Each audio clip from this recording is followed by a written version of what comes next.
Well, we remain at an impasse here in Washington as the shutdown is now into its third week. President Trump retreated to Camp David yesterday to talk about national security and the border. He defended the need for a physical barrier made of steel instead of concrete. So we've been in touch with a lot of people, and I informed my folks to say that we'll build a steel barrier. Steel. It'll be made out of steel. It'll be less obtrusive and it'll be stronger. But it'll be less obtrusive, stronger, and we're able to use our great companies to make it by using steel.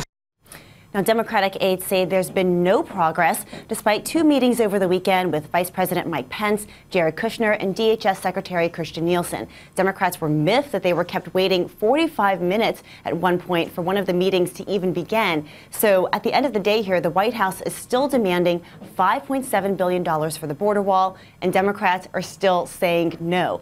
Now, there are three potential pressure points that could change the dynamic here in Washington this week. House Democrats will hold votes to reopen every agency that is currently closed down, starting with Treasury and the IRS. There has been a lot of anger over the possibility that hundreds of millions of dollars in refund checks could end up getting delayed, and that would cause real pain. Second, over in the Senate, three Republicans are now calling for the government to reopen, so Mitch McConnell is now feeling the heat to bring those bills that passed the House up for a vote in the Senate.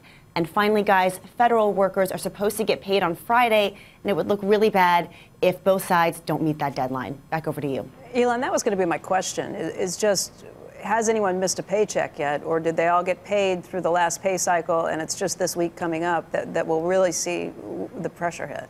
So the December 31st paycheck that federal workers got was smaller than it would have been otherwise. I think about 7% or so. So they're already feeling the pain in the terms of having a slightly smaller paycheck, but the first actual missed paycheck would come up this Friday.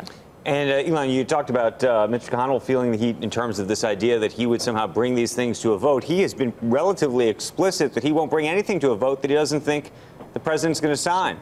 That's right, but that was before Cory Gardner, Tom Tillis, and Susan Collins came out and vocally supported the idea of reopening at least parts of the government to get those federal workers back on the job. So you're starting to hear some grumblings amongst Republicans, many more of whom will be up for re-election in 2020.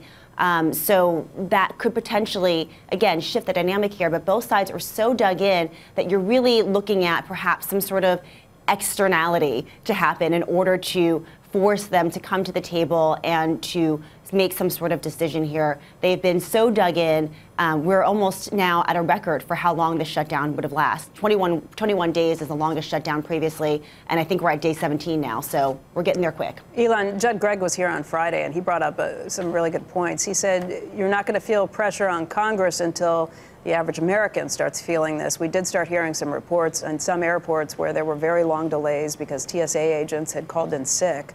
Again, if you get to the point where they're actually not being paid and they miss their paycheck, and that is the type of situation where you have people who are waiting online for 4 or 5 hours and then still missing flights. That's what he thought it would take to really break this when Congress starts getting phone calls from constituents who've had situations like that happen. Yeah, I mean, this is sort of the tough thing about this shutdown, right? It is a partial government shutdown. And so part of the design, because lawmakers were worried about this exact thing happening, was that they passed a lot of the appropriation bills. They funded a lot of the government in advance in order to limit the impact of the shutdown. Now, the downside of that politically is that there hasn't been that level of crisis in order to force lawmakers to make that decision and make some of those tough choices. You know, now as we see, overflowing toilets at national parks, deaths at national parks, we see the refund check situation, small businesses not able to get new loans. All of those things could add up together to create that outside pressure on lawmakers to act. But again, I think this is really going to come down to a decision by both the president and by Chuck Schumer and Nancy Pelosi, and trying to find what common ground they can possibly come up with. Some people have suggested that the move toward a steel slat or a steel barrier or some sort of steel fence might be able to provide that compromise that allows both sides to save face. However, I think it's important to note that steel barriers have always been allowed under the language that both the House and the Senate have looked at. So right now, it's really a philosophical argument that's tough to solve.